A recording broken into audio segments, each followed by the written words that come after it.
boys and girls, I'm Nick in the States, and today we're going to talk about this beautiful, wondrous guitar. This, as you may have seen in my earlier unboxing video, is my Edwards ELP98 LTS. What does all that mean? It means it's their Les Paul copy. The 98 means it's sort of nice, but not the nicest one. And the LTS means that after a thin skin of poly finish, they do a lacquer finish on top, similar to how Gibson and PRS does it. It's actually very similar to how PRS does their guitars. Gibson claims to use all lacquer with no poly sealants. So, but let's take another quick look at it. So there's that. I will say under the lighting in here, it definitely lightens up the yellow. There's your Edwards logo. Get an idea of the pitch of the neck. There's the back there with serial number. Kind of vintage style Kluson tuners. I think these are Kluson Deluxes on there. Nice top, as you can see. It's definitely of the like veneer top variety, or it doesn't have a lot of. It's got beautiful flame, but not like character lines and some of the other stuff that you'll get on a real deal like Les Paul top. There's your heel. It's a one-piece body. I don't know if you can see through the pictures there. I'll try and get some photos on too. But it's a very nice piece, one-piece mahogany. One-piece neck, so there's no scarf joint. There's no heel joint. It's the frets are not dressed like a Gibson. They're normal. And the mother of toilet seat inlays is nice on a very nicely figured, consistent, but still with some character. Try and get the angle right so the light doesn't get it. Rosewood fretboard. Very, very cool. I got this in, so if you're unfamiliar with Edwards, they're one of the Japanese brands of ESP. The ESP universe has ESPs, ESP LTDs, Edwards, and then above this from Japan is Navigator. Now, there's a bunch of confusion about where this is made, and it's because some people will say it's made in China, and some people will say it's made in Japan. And the answer is yes. What they do is, there's some North Chinese, Russia, Soviet area that's like a free trade bloc, trying to keep everybody be able to compete in the global economy. So because of that, they're able to move goods around there without paying huge tariffs. So this wood, I believe, comes from Japan, gets shipped to their Chinese ESP plant. It's a real ESP plant, not outsourced. It gets the neck and the body get cut, matched up, and shipped back to Japan for final finishing, detail work, testing, QA. So it's kind of a hybrid that way. But I will tell you that compared to any of my other Chinese guitars, whether it's the Harley Benton I have sitting over here to my right, or some of my Epiphone, that stuff, this feels significantly higher quality. I'm not saying it's a significantly better guitar. It may be, depending on how you look at it. But the little detail work, like the edges of the paint, show a picture here, and where the binding meets the neck, the way the top is masked off, just the consistency and the tightness of the seams. It's a really high quality piece. And what's neat about what Edwards does is that it seems to be, because they're a Japanese brand, sometimes details are a little hard, but there's a cottage industry of enthusiasts here in the States at least that really seem to enjoy these. But what they've done is, instead of trying to reinvent the wheel, they put a Seymour Duncan jazz neck and JB Bridge pickups in a lot of their guitars. And I think the reason is they're kind of a reference set after like your Gibson 57 Classics and Classics Plus, or all your PAF clones that are out there. And it's a really nice, good attacky kind of pickup combination that, clean, you still get.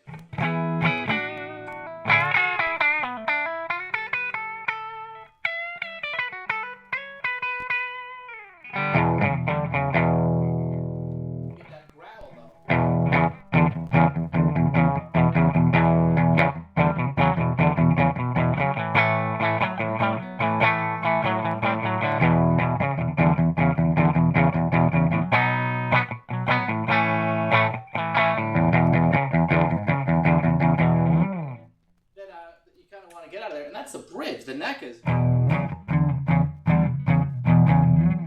lot of like bottom to it. It's really kind of sweet. And then middle.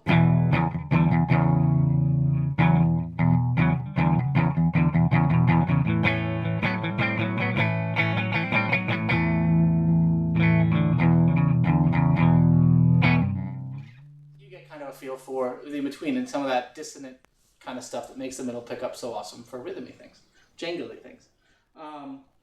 So it's really, really sweet. But these pickups also, I mean, does she Les Paul?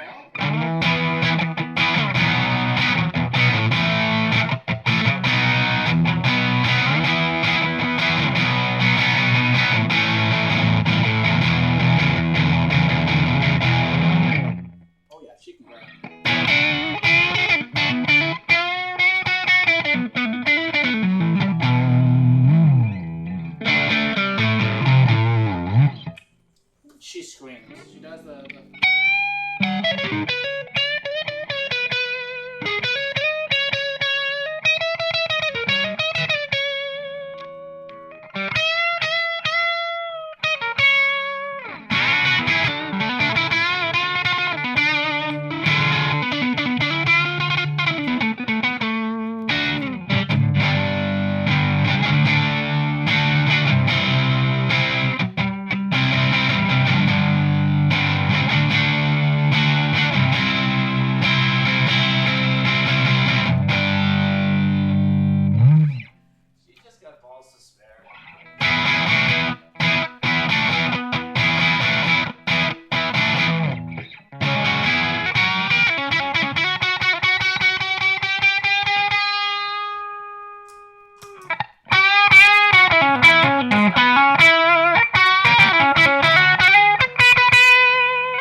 Yeah, she does all the Les Paul things well. She tears through stuff. That we're going through a kind of a Fender Blackface copy from Fez, the Dragonfly, on the Clean channel. And then we're adding that little special sauce with an MXR custom badass 78 distortion and electro-harmonic soul food when we kind of came over the top right there. With just a little bit of soul food, you still get an idea of where she goes. It's neck.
She's great. So I've gotten in guitars that have amazed me for the price. A great example is the Harley Benton L450 Plus, which looks pretty darn similar. This has actually been my living room guitar for about a year now. I play it the most of almost anything I have. And the reason is I can leave it out, it looks right, it plays right, it's just got everything together, and for headphone playing through my Vox AV30, it's a cool little thing. It blew me away for the price. Then I have guitars that blew me away independent of the price in anything. And I will tell you that of all the guitars I've gotten in the last 3 or 4 years, this one for the out-of-the-box, it's used. The action's a little too low. In fact, you hear a little pop on the high E. It floored me. And it floored me because it feels like my Gibson does. I've got quite a few Gibsons, but my Les Paul Traditional Pro or Traditional Plus here, it feels a lot like that. The neck is slim without being like a 60s super slim. Very nice, very comfortable.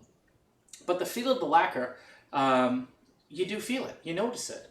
And it just plays, it sounds. The pickups have life to them. They separate themselves from the other average stuff. The L450 has good pickups. for a Les Paul shaped guitar, they sound kind of nice. They work through a lot of different stuff. Similar to like the Epiphone Pro Buckers. But when I played these, they jumped. They were something else. They were a little bit, I mean, there's something else to their reference set, right? There's something else that a whole lot of people are using. But that's great with me. I'm fine with it. So they jumped out a lot. And it's a joy to play. It's a joy to look at. And I was psyched with it. There was one thing I noticed when I bought it, which is that it's not a perfect shape. And you don't get a lot of people talking about it. But if I do this, I'll try and do this without killing either guitar. If you look by the treble switch, I'll turn it a little bit so I don't get so much glare. I try and level them. There you go. By the treble switch, you'll see that the Gibson, can't even tell, the Gibson comes back over and ends perpendicular to the neck, the way the upper belt, the way the edge of the guitar wraps around. If you look at this one, it's kind of halfway between a Gibson and an ESP Eclipse that hits the thing kind of not quite at a full angle. But if you step back, you can see though, it's a pretty accurate-ish shape without being spot-on identical. The other thing is, from a depth perspective, I measured it, it's a full depth. Same depth as a Gibson. From a weight perspective, it's spot-on with my traditional Pro. The one difference between the two is the neck on the ESP has a little bit more of a rounded top edge of it, so it's a little more comfortable in my hands than the neck on the real Gibson Traditional Plus, which is pretty insane when you think about it, because I got this guitar for about 500 bucks, spot on I think, to my door shipped with a really nice SKB Flight hard shell case with a TSA lock. You know, so here's the deal. If you have now, that was a one-day auction, 24 hours. If you're gonna have an auction, don't do a one-day auction. And it ended sometime morning Eastern coast of the United States. So two big mistakes there made by the seller, but great advice to you. Look for 24-hour auctions with no reserve that happen to end, you know, before noon or before 2 o'clock on the East Coast. Less people bid. Less people have the opportunity to snake you for it. And if you do it well, you end up with something like this at a silly price. I think the quote that I used on my Agile Guitar Forums, the A-Guitar Forums, aguitarforum.com, when I did a new Guitar Day post for this, I said that my Epiphone, which I have a great, you've seen my blue Epiphone Custom, and I've had a few other ones over the years, but my blue Epiphone Custom is a great guitar, but that guitar can't hold the jock of the guy who holds the jock of this guy. Like, seriously, it's that much better sounding, feeling.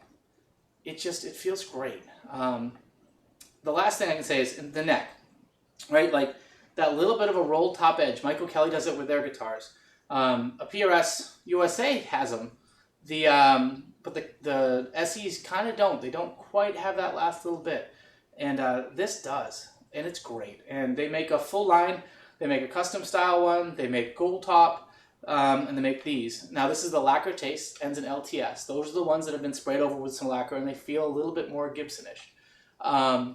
They have the regular ones, which are just poly all over. And then they have some ones with full carved tops and stuff. And if you want to get nutty, ESP's Navigator line above that is the balls to the wall, high-end, $2,000, $3,000 copies. People love them. They're, I mean, amazing. They're supposed to be fantastic. I've noodled on one once, I think, but not played it in any depth there. So, anywho, check these out. This is just, I love this guitar. As I say, the top isn't quite as contrasty in person. It's much more, I guess it blends more there, and it's a little more muted. These lights really do a number on it. So it looks exactly like I want my Cherry Sunburst Flame Top Les Paul to look. And it'll hold down the fort with that corner of the collection for, you know, hopefully years to come. With that said, I've been Nick in the States. Obviously, I've got issues. Thanks for coming by. Let me share them with you. Subscribe, like, all that joyous stuff. Thanks a lot. Take care.